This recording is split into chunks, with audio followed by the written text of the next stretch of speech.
Yo no puedo escuchar, Liliana, tal vez soy solo yo. No, yo tampoco. El tema es que está mute.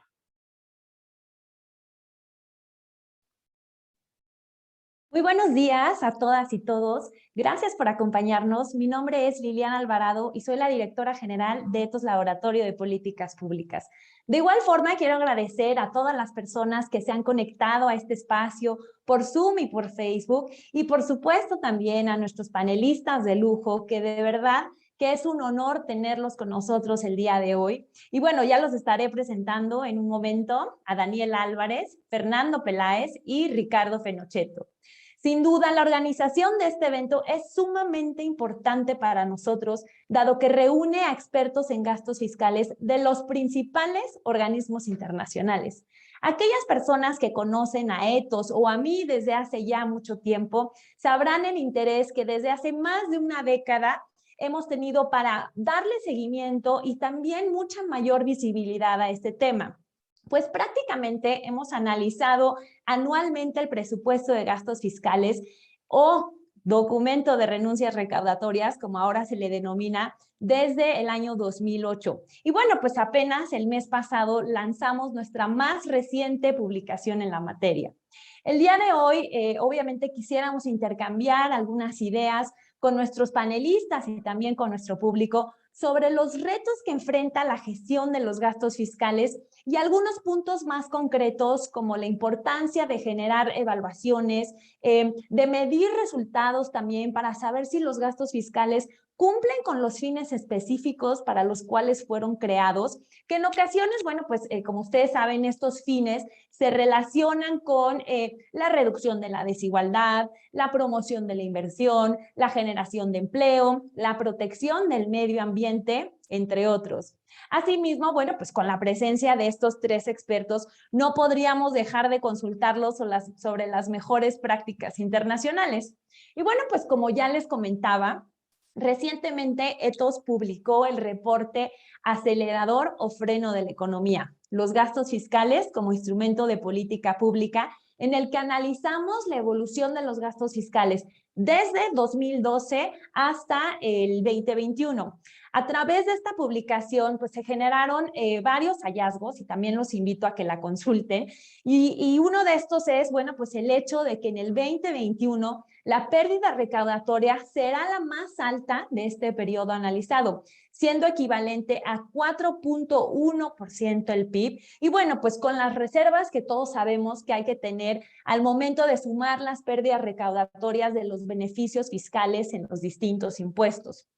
Este estudio también nos deja ver que el IVA es el impuesto que genera la mayor pérdida recaudatoria y representa alrededor del 36% del total, lo cual, bueno, pues es originado en mayor medida por la tasa cero en alimentos y medicinas. Y en segundo lugar, se encuentra el impuesto sobre la renta de personas físicas con aproximadamente un 28% de la pérdida total. Bueno, pues de este reporte también surgieron varias recomendaciones para el caso mexicano, pero pues tenemos claro que la problemática también está presente en muchos otros países de la región. Yo diría que algunos de los problemas más persistentes son, por ejemplo, la inexistencia de objetivos claros al momento de que estos gastos fiscales pues son aprobados y son diseñados, la ausencia de fechas de expiración, cuando pues en realidad estos beneficios deberían de tener una temporalidad definida, y también pues, y algo que es súper importante, se relaciona con la falta de evaluaciones periódicas de estos beneficios para ver si se requiere rediseñarlos, ¿no? Modificarlos o incluso tal vez eliminarlos. Y bueno, pues en este contexto, la discusión y el intercambio de opiniones con especialistas de talla internacional es fundamental, pues su experiencia y su conocimiento nos ayuda a delinear acciones concretas para atender la problemática y particularmente en un entorno de fragilidad económica como el que estamos viviendo actualmente. Sin más preámbulos, quisiera darle la palabra a Arturo Franco, investigador de Ethos, para conocer más detalles sobre el reporte que el día de hoy estamos presentando. Adelante, Arturo, por favor. Muchas gracias, Lili. También quiero aprovechar la oportunidad para agradecer a estos invitados de lujo. Muchas gracias por su disposición. Y bueno, quiero compartir con ustedes algunos de los aspectos más relevantes de esta investigación. Comenzamos con la primera lámina, por favor. Exacto. En primera instancia, el reporte destaca que los gastos fiscales son un instrumento cada vez más utilizado por el gobierno federal para perseguir distintos fines, por lo que el número y la pérdida recaudatoria que generan han ido en aumento. Por ejemplo, en 2014 se registró el menor número de gastos fiscales aprobados, los cuales sumaron un total de 93, pero en 2013 y 2018 se registró la mayor cantidad con un total de 120 gastos fiscales. Como se puede ver en la gráfica, la pérdida recaudatoria generada por los gastos fiscales creció de manera ininterrumpida de 2015 a 2019, al pasar de 652,000 millones de pesos a 967,000 millones de pesos. Siguiente, por favor. Cuando se mide la pérdida recaudatoria como proporción del PIB, México se encuentra por debajo del promedio de los países latinoamericanos mostrados en la gráfica. En 2019, que es el año con información más reciente para poder realizar esta comparación, los gastos fiscales de nuestro país representaron alrededor del 3.2% del PIB y se ubicó entre Brasil y Chile respectivamente. De los países latinoamericanos señalados en esta gráfica, Honduras casi duplica el promedio, por lo que es el país con la mayor pérdida recaudatoria respecto a su PIB, mientras que en Paraguay la pérdida recaudatoria es la menor de la muestra. Siguiente, por favor. Otro tema que ha llamado la atención es el incremento de los estímulos fiscales creados por decreto presidencial, tales como los estímulos fiscales para la región fronteriza norte o la exención del ISR para las víctimas del sismo del 19 de septiembre de 2017. Como se podrá notar en la gráfica, en los últimos años alcanzaron una proporción considerable. Tan solo en 2021 representaron el 69% del total de los estímulos fiscales aprobados. Pasamos a la siguiente lámina, por favor. En lo que respecta a la gestión de los datos fiscales, todavía existen algunas áreas de oportunidad. De manera concreta, se requiere, en primera instancia, establecer objetivos claros que sustenten su aprobación. De no existir, se corre el riesgo de generar gastos con metas duplicadas y de no poder evaluar sus resultados conforme al objetivo inicialmente planteado. En segunda instancia, es necesario definir su vigencia. De no establecer un mecanismo regulador de esta naturaleza, el resultado es que la pérdida recaudatoria de ese gasto fiscal será indefinida. En este sentido, es importante garantizar que los gastos fiscales tengan una vigencia definida, a fin de reducir el impacto sobre los ingresos públicos. Otra recomendación importante es crear mecanismos de evaluación de costo-beneficio. La única manera de saber si los gastos fiscales son efectivos es mediante una evaluación periódica. La información arrojada por estos indicadores permitirá sustentar la permanencia, la extensión o eliminación de los gastos fiscales. Otro tema importante es promover un papel más activo del Poder Legislativo en el control de los gastos fiscales. Es deber del Poder Legislativo monitorear el buen manejo de las finanzas públicas. En este sentido, es necesario promover un papel más activo de la Comisión de Presupuesto y Cuenta Pública de la Cámara de Diputados, así como de las comisiones de Hacienda y Crédito Público de ambas cámaras en eficiencia y rendición de cuentas de este gasto. Finalmente, es necesario promover una mayor rendición de cuentas sobre la creación de estímulos fiscales por la vía de los decretos presidenciales. A partir de 2015 se registró un incremento sustancial en los estímulos fiscales del país, de tal forma que la pérdida recaudatoria por estímulos fiscales superó la del ISR empresarial. Este incremento se originó principalmente por una mayor cantidad de estímulos aprobados por la vía de los decretos presidenciales. En este sentido, es necesario establecer mecanismos para evitar que los estímulos aprobados por el presidente crezcan en grandes proporciones. Bueno, finalmente estas son algunas de las recomendaciones y hallazgos más relevantes de nuestro reporte. Y bueno, ahora continuaremos escuchando a nuestros especialistas. Muchas gracias por su atención. Muchísimas gracias, Arturo. Bueno, pues ahora voy a presentar a nuestros panelistas del día de hoy y quisiera recordarles a quienes nos están escuchando que ya los canales para que realicen sus preguntas están habilitados tanto en Zoom como en Facebook. Y bueno, pues voy a empezar por Daniel Álvarez. Daniel se graduó de estudios de licenciatura y posgrado en el ITAM y del programa de Impuestos Internacionales de la Escuela de Derecho de Harvard. Él es especialista senior en sector público para la Unidad de Política Fiscal y Crecimiento Sostenido del Banco Mundial, prestando asistencia técnica y liderando operaciones en apoyo a reformas tributarias en distintos países. Representa al Banco Mundial en el grupo de asistencia técnica de la herramienta de diagnóstico de administración tributaria y en el Foro Global sobre IVA de la OECD. Anteriormente se desempeñó como servidor público en la Secretaría de Hacienda y también en el Servicio de Administración Tributaria y como investigador asociado en los Institutos para el Desarrollo Internacional de las Universidades de Harvard y Duke en Estados Unidos. Fernando Peláez. Fernando es contador público, tiene una maestría en Administración Tributaria y Hacienda Pública en el Instituto de Estudios Fiscales y ha orientado su formación hacia el estudio y la investigación en el diseño y evaluación del sistema tributario. Colabora como consultor para el Centro Interamericano de Administraciones Tributarias, el CIAT, en diversos temas relacionados con estadísticas de recaudación, estudios de evasión y también de gastos tributarios. En el ámbito académico, es docente en la maestría en tributación de la Universidad de la República Oriental y del curso sobre estimaciones tributarias en el CIAT. Actualmente dirige el Departamento de Estudios Económicos Tributarios de la Dirección General Impositiva en la Administración Tributaria Uruguaya. Y bueno, pues también vamos a presentar el día de hoy a Ricardo Fenocchetto. Él es economista principal de la División de Política Tributaria del Departamento de Finanzas Públicas del Fondo Monetario Internacional. Ha asesorado a más de 50 países en diversos temas de administración y de política fiscal. Antes de ingresar al Fondo Monetario Internacional, fue profesor en la Universidad de Itela en Argentina y consultor privado de organizaciones multinacionales.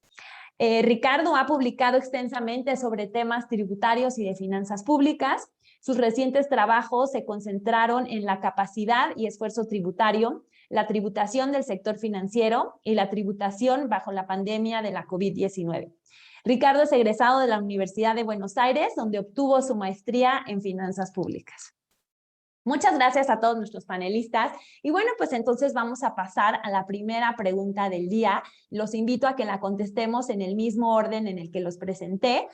También les recuerdo que hemos estipulado un tiempo de 5 minutos para la respuesta de cada una de estas preguntas para pues al final tener un espacio para poder contestar un par de preguntas del público que nos acompaña. Entonces, Daniel, pues empezaría contigo. Les diría, en su opinión, ¿cuáles son los principales errores que se cometen en la gestión de los gastos fiscales y qué buenas prácticas deberían replicarse en los países de la región latinoamericana?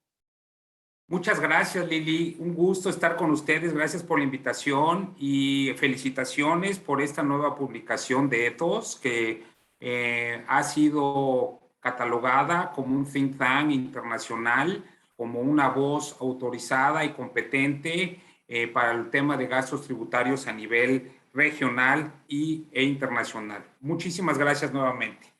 En respuesta al cuestionamiento, Liliana, desde mi perspectiva y de mi práctica en la materia, yo creo que el principal problema o el principal error que se comete es el de la concepción de lo que es un gasto tributario. Por supuesto, podemos hablar de muchos errores en todo lo que es la gestión de la administración del gasto tributario, pero desde mi perspectiva, el más importante es el de concebir lo que es un gasto tributario. Y de ahí, Liliana, yo creo que yo juzgo importante ir un poco a la historia de cómo surgieron los gastos tributarios, porque si nos vamos a esos documentos, nos vamos a dar cuenta de cuál es el origen y cuál es la idea original que desde mi perspectiva se ha venido distorsionando un poco, no solo en los países en vías de desarrollo, sino también en otros.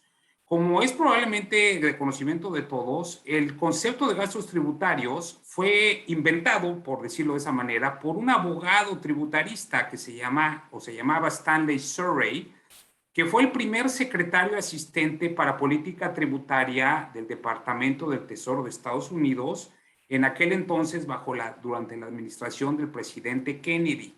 Estamos hablando de finales de los 60s, principios de los 70s.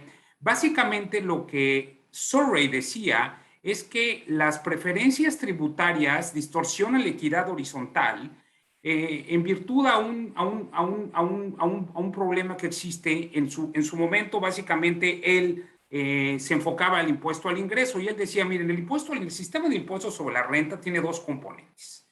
Uno de ellos es la estructura básica basada en lo que es la definición de ingreso, ¿no? La definición estándar de bases, tasas, etc. Y el otro que se usa como un impuesto para lograr, o como una parte del sistema tributario que se utiliza para lograr objetivos sociales o para promover incentivos y determinadas actividades que equivalen a programas de gasto público, ¿no? Entonces, lo que hizo Surrey es que él acuña este término de gastos tributarios o tax expenditures como un recurso retórico para poder dialogar con el Congreso de Estados Unidos y para contrarrestar los argumentos que en ese entonces tenían de una manera muy importante el grupo de lobistas que acudían al Congreso para promover diferentes incentivos a través del sistema tributario, ¿no? Entonces el planteamiento de Stanley era muy sencillo, decía, a ver, si nosotros vemos cómo funciona un gasto tributario o un incentivo, podemos ver que hay dos tipos de transacciones. Primero, un contribuyente, digamos que le paga al fisco el cheque por la cantidad que debe de impuestos al ingreso, y al mismo tiempo el gobierno le regresa con otro cheque un subsidio para cumplir con determinados objetivos específicos. Entonces, lo que decía Stanley Surrey es, a ver, esta segunda parte es en realidad un gasto tributario, es un gasto público, pero a diferencia del gasto público tradicional, no está sujeto a reglas de definición, no está sujeto a reglas de transparencia, ni mucho menos de evaluación. Entonces, lo que surgía a raíz de aquí, de esta definición de Surrey, decía, bueno, entonces, ¿qué es más efectivo para cumplir un gasto público, un fin social? ¿Los gastos tributarios o los gastos públicos? Pero iniciemos esta discusión desde un punto de vista de política fiscal y presupuestaria mucho más alta.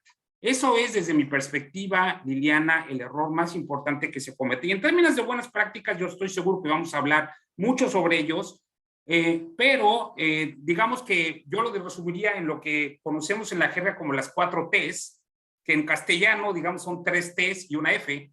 Una es que se generen a tiempo, que se incluyan justamente cuando necesiten, cuando sea conveniente lograr el objetivo de política. Número 2, que sean transparentes, que eso implica, y que muy bien en la presentación que ustedes presentaron, yo creo que ya viene muy bien incluido, y seguramente vamos a platicar más sobre eso. Que sean temporales, y eso también es algo que ustedes han comentado muy bien. El tema de la tasa cero del IVA en México es muy interesante que lo mencionan, porque no vamos a entrar mucho tiempo en esto, pero fue ideada en 1982 como una medida temporal para paliar los efectos de los efectos de la crisis de la deuda de 1982. Pero esa temporalidad de la tasa cero lleva 40 años de vigencia, ¿ok? Yo creo que esa es una muy buena imagen del tema de temporalidad. Y finalmente, que sean focalizados. Pues déjame parar acá, Liliana, para no abusar del tiempo asignado, y quedo pendiente para cualquier pregunta o para cualquier comentario adicional. Muchas gracias. Muchísimas gracias, Daniel. Muy interesante esto que nos platica sobre Stanley Surrey. También para complementar tu intervención, que nuestra audiencia sepa que pues uno de los primeros presupuestos de gastos fiscales que se aprobaron fue en Alemania, data de 1967, y pues también Estados Unidos, como ya nos decía Daniel, aprueba o empieza a presentar su presupuesto poco tiempo después de Alemania, en 1974. Importante también retomar esto que dice Daniel y entender que los gastos fiscales o las renuncias recaudatorias son una especie de gasto, ¿no? Es un gasto indirecto, ¿no? No se da a través, por ejemplo, de programas sociales o de transferencias, pero el hecho de que el gobierno nos permita hacer ciertas deducciones, aplique tasas ceros o exenciones, es una especie de gasto, ¿no? Y por ello también debería de estar sometido a evaluaciones, transparentarse y rendirse cuentas sobre él. Muchísimas gracias, Daniel, y pasamos contigo, Fernando, por favor.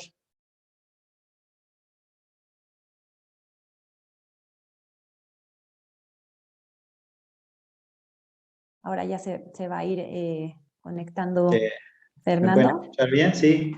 Perfecto, Fernando, muchísimas gracias. Bien, bueno. Bueno, también buenos días. Un gusto conocerlos, porque no conocía vuestra organización, pero antes de la presentación que hizo Arturo, leí el documento de ustedes, que está muy bien, y es un honor para mí compartir esta actividad con ustedes y con Daniel y con Ricardo. Así que bueno, tomé algunas anotaciones. Creo que la introducción que hicieron y el planteo que hace Daniel es fundamental. ¿A qué hablamos cuando hablamos de gasto tributario? Y en función de la pregunta que ustedes plantearon, en función de los trabajos que hemos desarrollado sobre esta temática en el ámbito del CIER, me planteé cuál es el alcance de la gestión de los gastos tributarios, que tiene que ver con la pregunta, ¿no?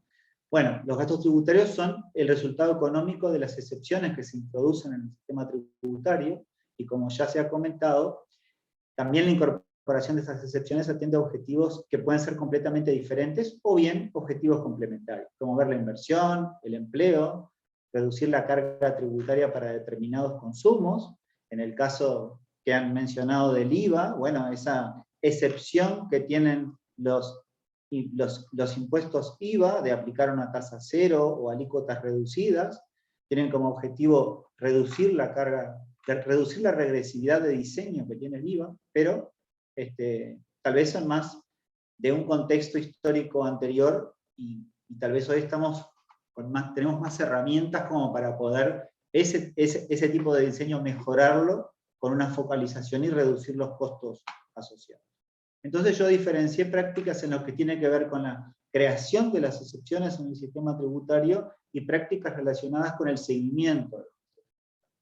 En relación a la creación de las excepciones, no sé si me pueden escuchar bien, atendiendo al objetivo de lograr que el beneficio otorgado por este canal provea los efectos deseados, es prioritario conocer las alternativas de excepciones, exoneraciones, deducciones, alícuotas reducidas, y aplicar aquellas que más contribuya al resultado deseado.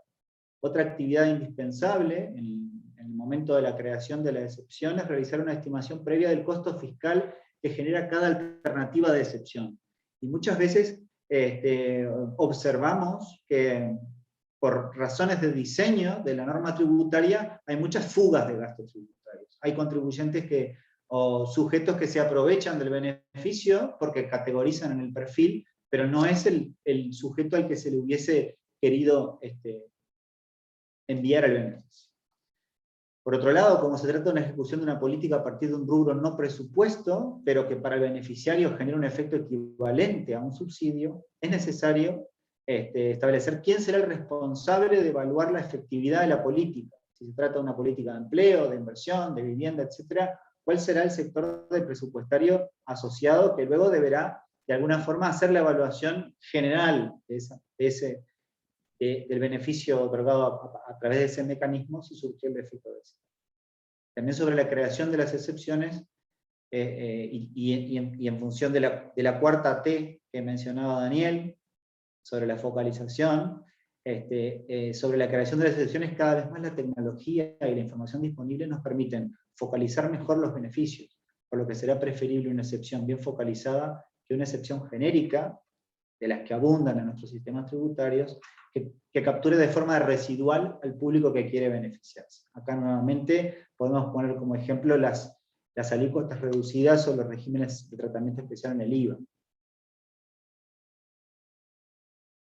Otra práctica recomendable, sobre todo cuando se establece una excepción que atiende una coyuntura específica, es establecer un plazo de expiración del beneficio. Nosotros en el CIED construimos la base de datos de gastos tributarios, para lo cual registramos al mayor nivel de desagregación los gastos tributarios, y solemos observar que una buena parte de las excepciones que existen en el sistema tributario la norma que les dio origen, carecen de una fecha de expiración del beneficio, por lo que quedan muchas veces de manera permanente en el sistema tributario. Y en relación al seguimiento de los gastos tributarios, marqué algunas actividades que podría considerar como buenas prácticas. En primer lugar, comentamos que el análisis de los informes que hacemos en el CIED nos ha permitido observar que cada vez más países presentan reportes periódicamente de gastos tributarios. Esto es una buena señal, haya una mayor transparencia en la discusión de estas excepciones. De todos modos, los reportes suelen no tener una metodología y una lógica de exposición común, por lo que nos encontramos con reportes muy amplios que presentan a nivel de detalle cada partida que integra el gasto tributario, hasta reportes parciales que no cubren todos los impuestos, en un minuto yo termino, que presentan montos agregados de estimación. Para revisar la pertinencia de mantener cada excepción en el sistema tributario es necesario contar con la información al mayor nivel de desagregación. Por ello que el CIAT, en este caso, promueve la existencia de inventarios de gastos tributarios. Más allá de que es relevante conocer el peso total de los gastos tributarios, lo cierto es que no será posible eliminar todas las excepciones de una vez, por lo que conocer la composición del gasto tributario, tener el inventario de gastos tributarios nos permite conocer una a una cada una de las medidas. Como ustedes mencionaron, el año 2013 fue el de mayor cantidad de excepciones, 120. Bueno, se trata de eso, de tenerlas una a una.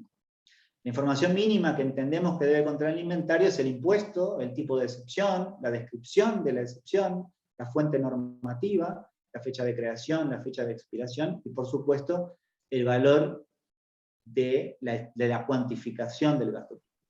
Y por último, sobre la evaluación de la efectividad de la política aplicada a través de este mecanismo, esta es una tarea paralela de la estimación del costo fiscal, y entendemos que es el responsable, es el promotor de esta política. Por ejemplo, el Ministerio de Turismo, que promueve a través de incentivos fiscales, bueno, mayor turismo o industria. Bueno, este debería ser el órgano que muestre qué tan efectiva fue la aplicación de esa política. Pero bueno, fue un poco el checklist de algunas, entiendo, buenas prácticas en función de lo que tenemos en el cierre. Claro, Fernando, y la verdad es que fue un checklist muy útil, y quisiera tocar base sobre 3 puntos que mencionaste, en lo que se refiere a la creación de estos gastos fiscales o beneficios fiscales.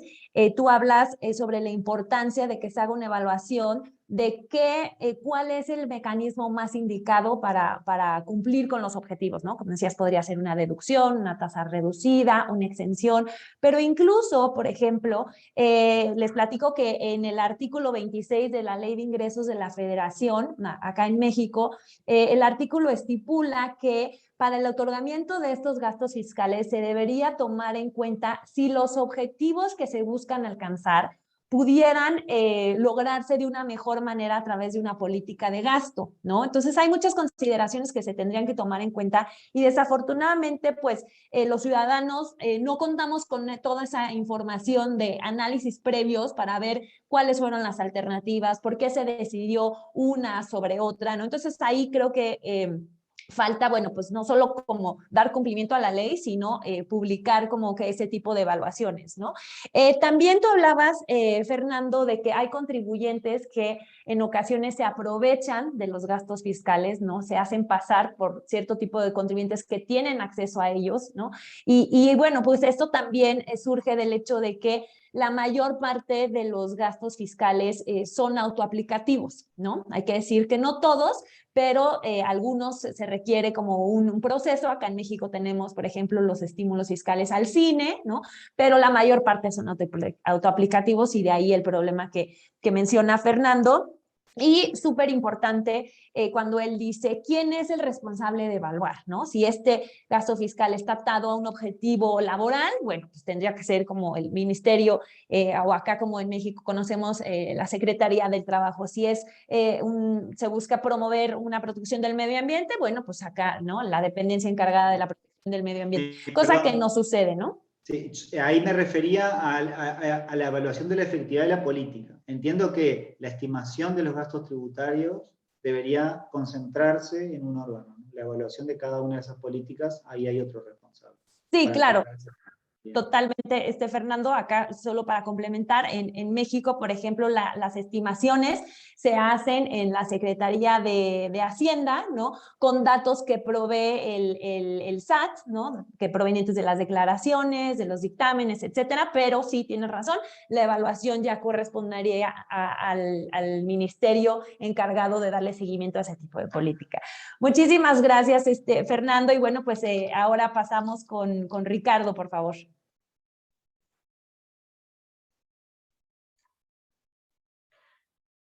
Buenos días, Liliana, Arturo, Ethos en general, colegas, panelistas, asistentes. Mil gracias por la invitación. También es un orgullo estar con ustedes y además poder participar de algo que es realmente muy interesante, muy útil. Si me permiten, voy a poner unos slides muy rápido.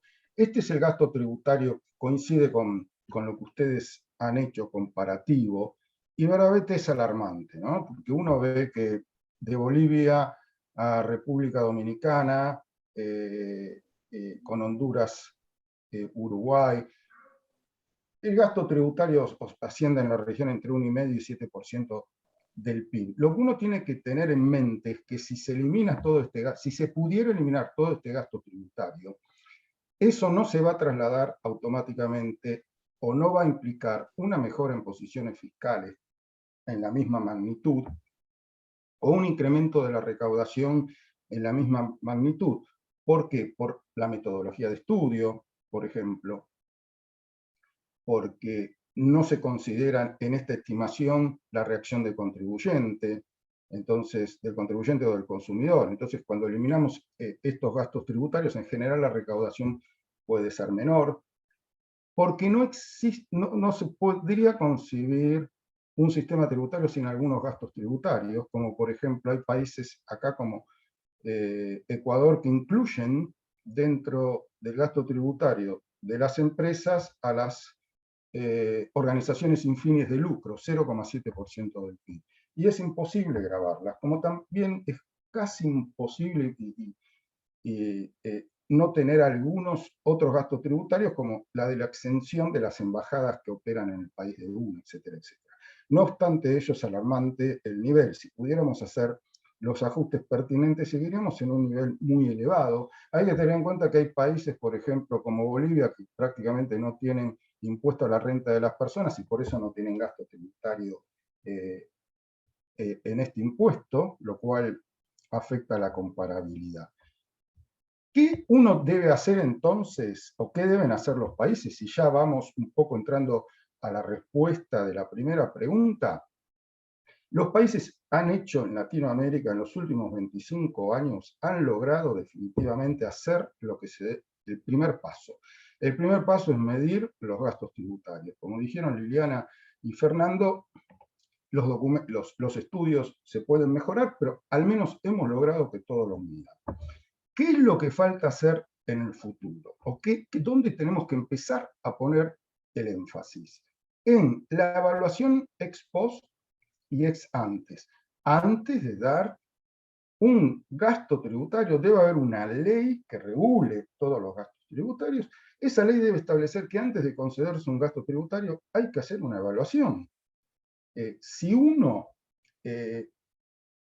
concede en el impuesto a la renta de las empresas una exención, tiene que haber un estudio previo diciendo, bueno, eso nos va a traer tanta inversión, esta inversión nos va a traer tanta demanda de empleo, etcétera, etcétera. Y por supuesto un estudio, ese mismo estudio tiene que volver a hacerse periódicamente, cada 10 años, etcétera, etcétera. ¿Por qué hay pocos estudios? Porque no son simples, porque no hay información. Por ejemplo, hay muchos modelos de equilibrio general que dependen de supuestos muy fuertes. Cuando uno cambia los supuestos, el resultado del estudio es completamente distinto. En un caso sirve el incentivo y en el otro caso no sirve.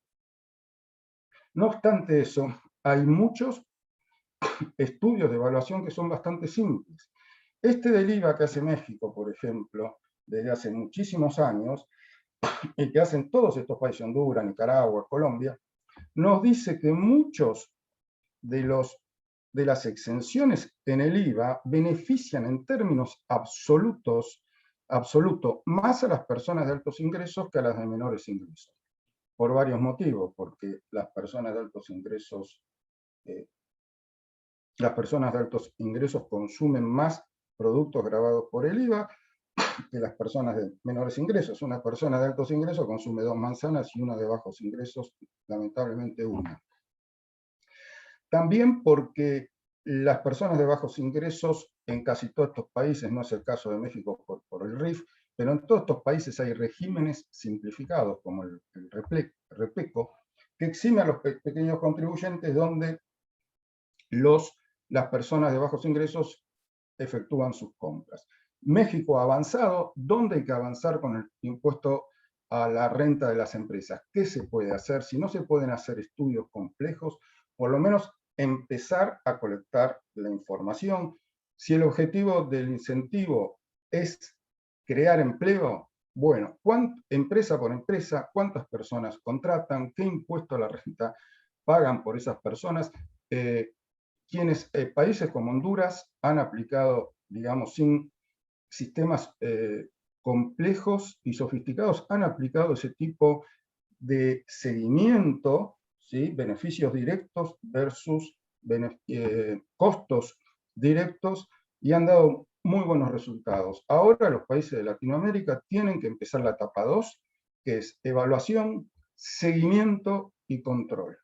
Por más que estén exentas las empresas, hay que controlarlas. La cantidad de auditorías en las administraciones tributarias suele ser nulas respecto de las empresas beneficiadas. Hasta aquí. Muchas gracias, Liliana. Muchas gracias, Ricardo. Bueno, pues creo que uno de los puntos que tenemos que resaltar es que la evaluación es determinante y como menciona Ricardo, la importancia de la evaluación no solo una vez que se ha aprobado el gasto fiscal, sino una evaluación en donde se compare, ¿no? Las expectativas que se tenían y los estudios que se hicieron antes de la autorización del gasto fiscal y después, como tú bien dices, tal vez 10 años después, ver si se está cumpliendo con esas expectativas o con los resultados que originalmente se planeaban tener, ¿no? Es decir, está creciendo la inversión, se están generando mayores empleos, se está redistribuyendo mejor los recursos, etcétera, etcétera. Y estos son elementos que, bueno, que realmente carecemos en muchos de los países de la región, como tú lo dices, no son estudios fáciles, ¿no? Son estudios complicados, pero bueno, también resulta muy complicado que ante pues, los problemas económicos que tenemos en la mayor parte de los países latinoamericanos, sigamos autorizando, por llamarlo así, estas fugas recaudatorias sin saber cuáles son los efectos que tienen, ¿no? Y también retomar estos tres conceptos y palabras que dices, ¿no?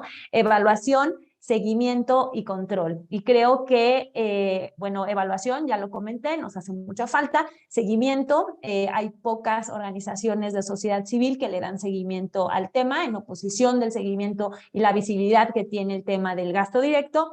Y finalmente, el control, ¿no? Definitivamente vamos viendo cómo el número, como ya decíamos, de gastos fiscales va aumentando. Evidentemente, el número no necesariamente está relacionado con el aumento en la pérdida recaudatoria total, pero a veces pareciera que no se está cuidando ni uno ni el otro, ¿no? Y bueno, pues ya pasamos a la segunda pregunta del día. ¿Y qué es? Bueno, pues ante la crisis causada por la COVID-19, ¿se debe limitar el uso de los gastos fiscales justamente para evitar que crezca esta pérdida recaudatoria? ¿O más bien deberíamos utilizarlos para impulsar la reactivación económica? Daniel, pasamos contigo. Gracias, Liliana. Yo creo que yo lo pondría de la siguiente manera. A mí me parece que los gastos tributarios bien diseñados, bien definidos y bien evaluados pueden ser de utilidad como un instrumento de política pública de utilidad para aminorar los efectos de la pandemia que estamos observando. Entonces yo diría que más bien yo creo que el debate sería en cómo utilizar estos instrumentos de política, ¿no? Entonces, para efectos en el contexto de la pandemia, como decimos en términos de evaluación o de gastos tributarios, yo creo que como decimos en México, la pandemia en términos de gastos tributarios nos agarró con los dedos en la puerta en términos de gastos tributarios, ¿no? Porque si ya venimos presentando en la mayoría de los países, específicamente la región América Latina, muchas de las falencias a las que muy bien se han referido ya tanto Fernando como Ricardo, en el momento en que llega esta crisis económica y en donde todos los países al mismo tiempo se ven en la necesidad de implementar lo que en su momento llegamos a contar como aproximadamente 2.500 diferentes medidas de apoyo para los contribuyentes para paliar los efectos de la pandemia, pues podemos concluir de que el tema se ha vuelto mucho más complejo, ¿no? A mí me parece que una manera útil para plantear la eficacia de este instrumento en esta coyuntura es diferenciar entre las fases de la pandemia como objetivos de política. Entonces, por ejemplo, en la fase de contención de la pandemia son diferentes los instrumentos de política y de incentivos fiscales que se van a utilizar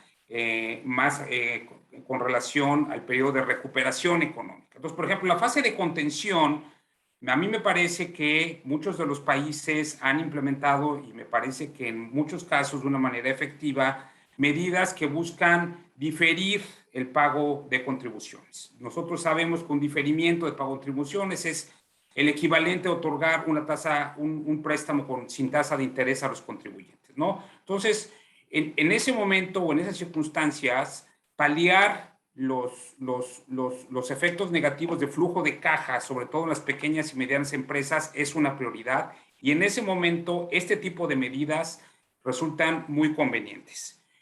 Siempre y cuando, yo creo que aquí es el tema complicado, tomemos en cuenta el grado de madurez de la administración tributaria para poder gestionar que estas medidas de diferimiento de pago de impuestos y otras similares puedan llevarse a cabo de una manera efectiva y de una manera transparente. Esta parte, según mi visión, es donde en la mayoría de los países en los que trabajamos hay un tema muy complejo que todavía hay que seguir trabajando en organizaciones tributarias para mejorar las gestiones de cumplimiento voluntario, modelos de riesgo, control de cumplimientos de obligaciones, que en el caso de monitorear estas medidas se exponencian las falencias que aún existen. Bueno, esto es en la fase de contención. En la parte de recuperación económica, en donde ya se pasa de una serie de medidas tributarias para paliar los flujos de caja de las empresas a otro para incentivar la inversión, el empleo y el ahorro, es donde nuevamente nos topamos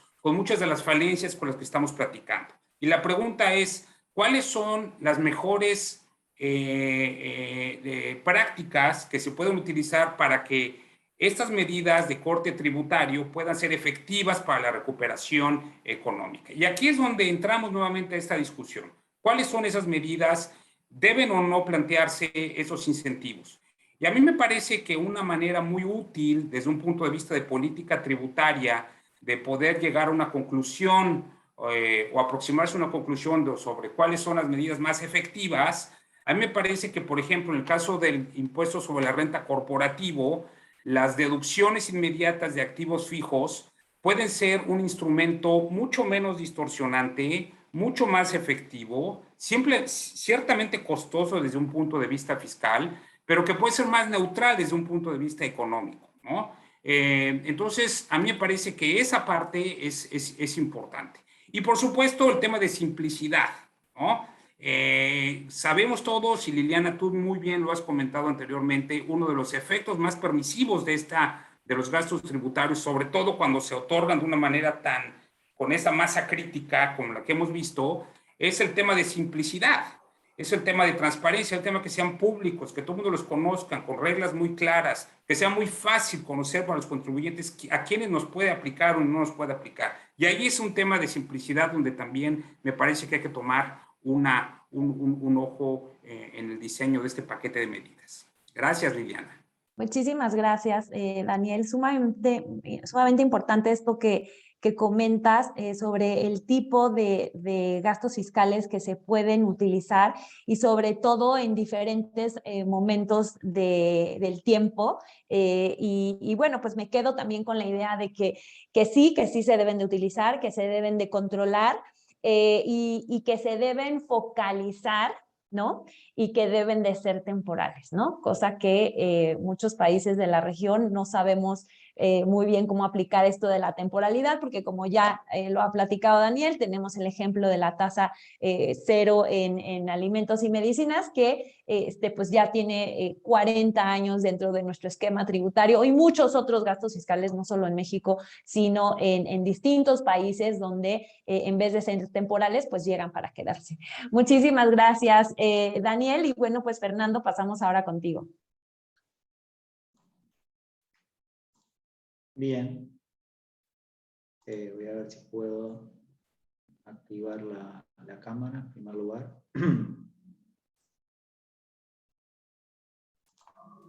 Bien. Bueno, tengo una anotación acá. En buena medida, lo que hablamos al inicio de las buenas prácticas en materia de gastos tributarios, bueno, corren también para esta segunda pregunta de cómo utilizar ese instrumento en este periodo de crisis. Por lo que entiendo que esos primeros comentarios son válidos también para la creación de nuevos gastos tributarios ante esta coyuntura tan específica. Entiendo también que cada país de la región vivió esta circunstancia de una manera diferente, y si bien ciertos sectores fueron impactados de manera negativa por esta crisis, otros sectores observaron un crecimiento de su actividad. Por lo que, pensando en esas excepciones genéricas que se incorporan en el sistema tributario, podríamos dar lugar a fugas de gastos tributarios en la medida que hubiesen beneficios o incentivos que se hubiesen tramitado de manera genérica. Para identificar y cuantificar el problema, algunas tecnologías existentes fueron de suma utilidad. En concreto me refiero a algunos países tienen un sistema de factura electrónica ya implementado y de alcance bien amplio, lo que ha permitido cuantificar el impacto del shock en los días, semanas o meses específicos de restricciones y en los sectores o tipos de empresas más impactadas. Este tipo de tecnología permite identificar y cuantificar el problema y aplicar políticas bien focalizadas, maximizando la efectividad y reduciendo el costo fiscal asociado, especialmente en periodos donde se vieron al mismo tiempo reducidos los ingresos tributarios de los países. Los países precisaban fondos y a su vez estaban dando beneficios. La lectura de las acciones que llevaron adelante los países, no tan exegética seguro como lo que planteó Daniel, que ellos, como él comentaba, identificaron más de 2.500 medidas. Bueno, pero la lectura de las acciones que llevaron adelante los países nos permitió observar que se aplicaron ciertos beneficios tributarios focalizados en sectores y con plazos específicos.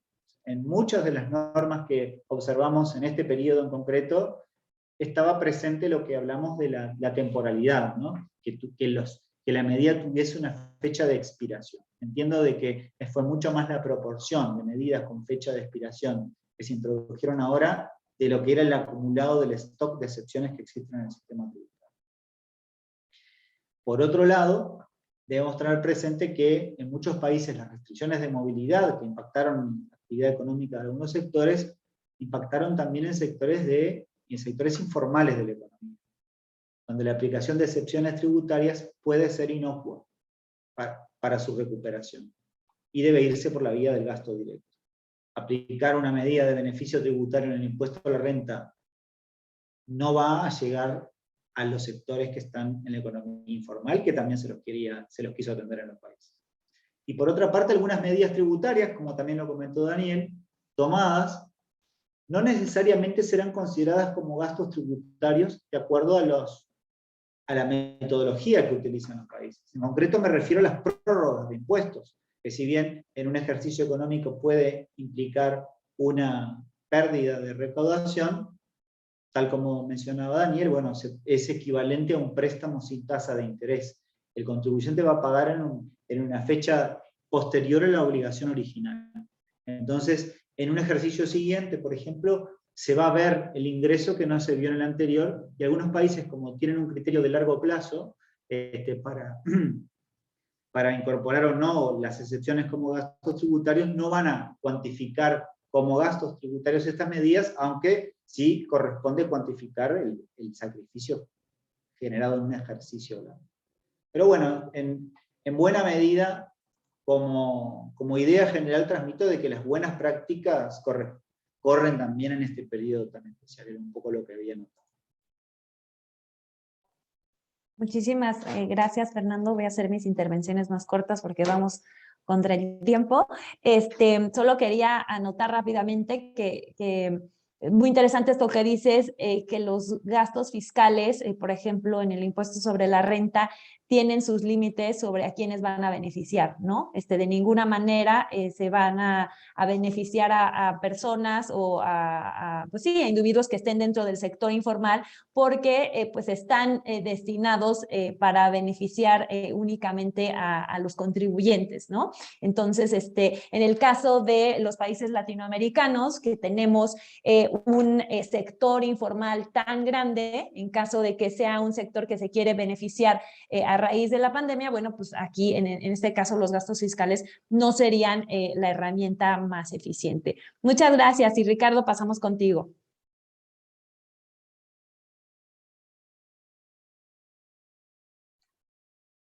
Bueno, muchísimas gracias de nuevo.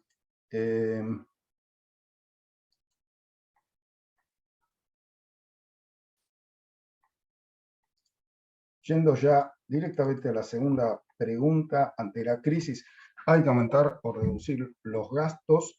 La respuesta es no, excepto algunas exenciones pequeñas que fueron lo que hicieron los países, transitorias a productos de medicina, como los barbijos, tanto en el IVA como en impuestos aduaneros.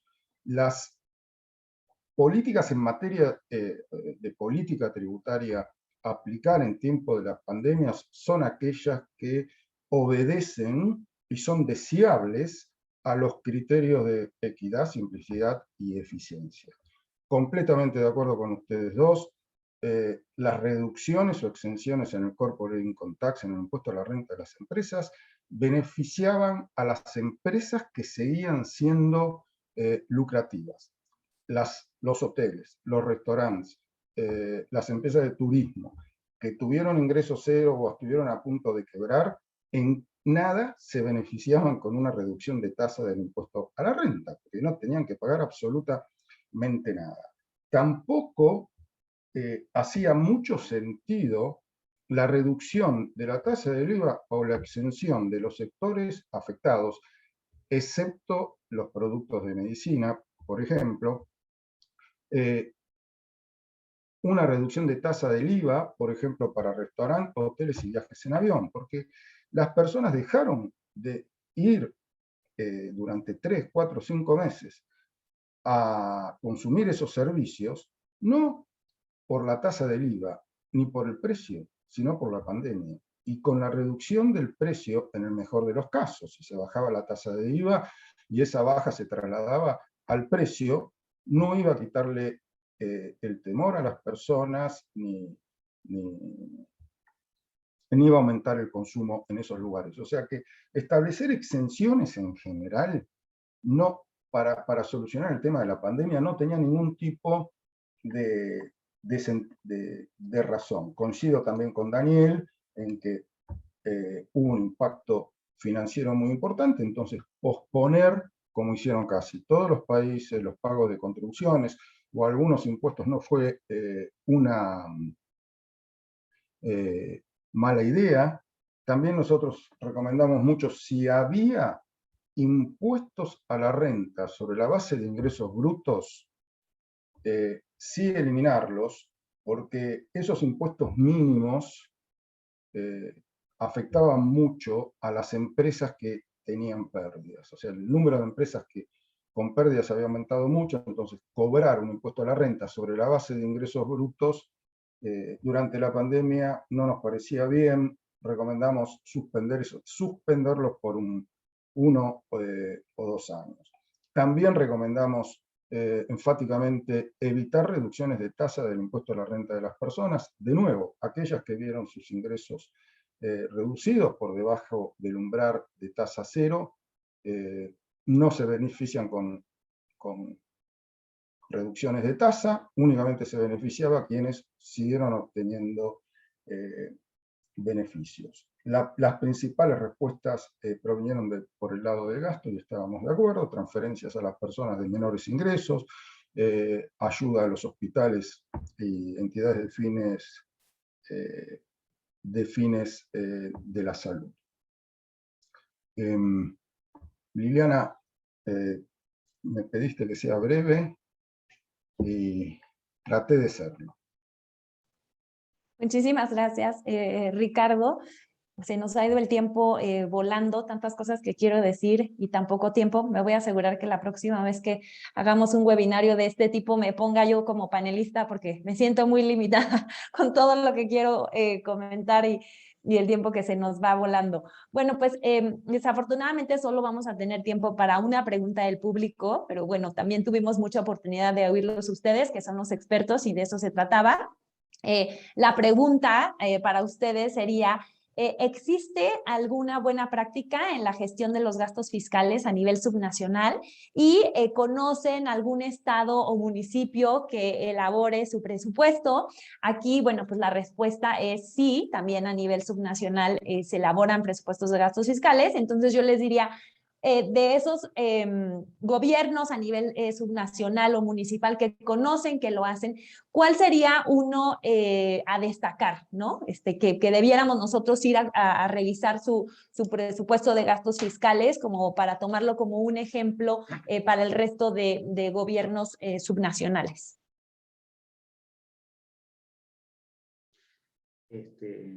Bueno, comento nuestra experiencia cuando recopilamos los informes de gastos tributarios de los países para formular la base de datos de gastos tributarios que usa el CIAT para analizar este tema.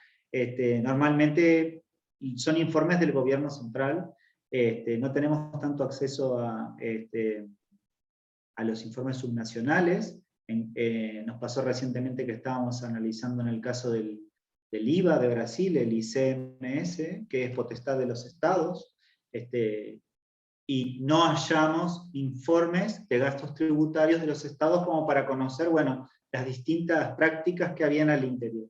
Entonces mi experiencia más bien es a nivel nacional, y tal vez en el caso de México sí tengan más experiencia, pero bueno, lo que registramos son los de los gobiernos centrales.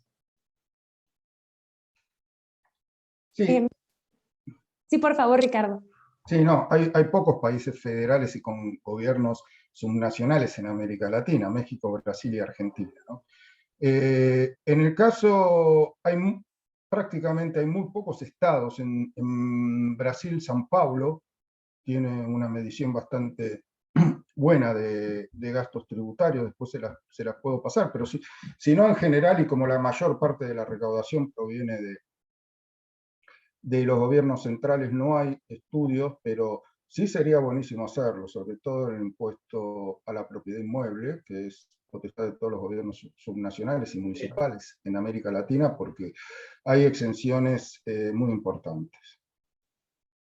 Y Daniel, tú tal vez me podrás corregir si estoy equivocada, pero yo entiendo que en Estados Unidos, a nivel estatal, sí es una práctica mucho más generalizada. ¿Qué nos puedes comentar sobre esto? Lo es, Liliana. De hecho, los estados que integran la Unión Americana publican sus gastos tributarios y están sujetos a reglas muy parecidas a las que se tienen a nivel federal. Por supuesto, en algunos casos es mucho más limitado el enfoque al impuesto al ingreso por razones naturales. Y simplemente, como anuncio, probablemente ya lo conoces, Liliana, el Global Tax Expenditure Database, que acaba de ser publicado por el Instituto de Desarrollo de Alemania, Incluye los gastos tributarios publicados por aproximadamente 100 países, por aproximadamente 20,000 gastos tributarios, todos a nivel federal, ninguno a nivel subnacional, y ahí explican un poco el alcance y por qué no llegan a alcanzar a los gobiernos subnacionales.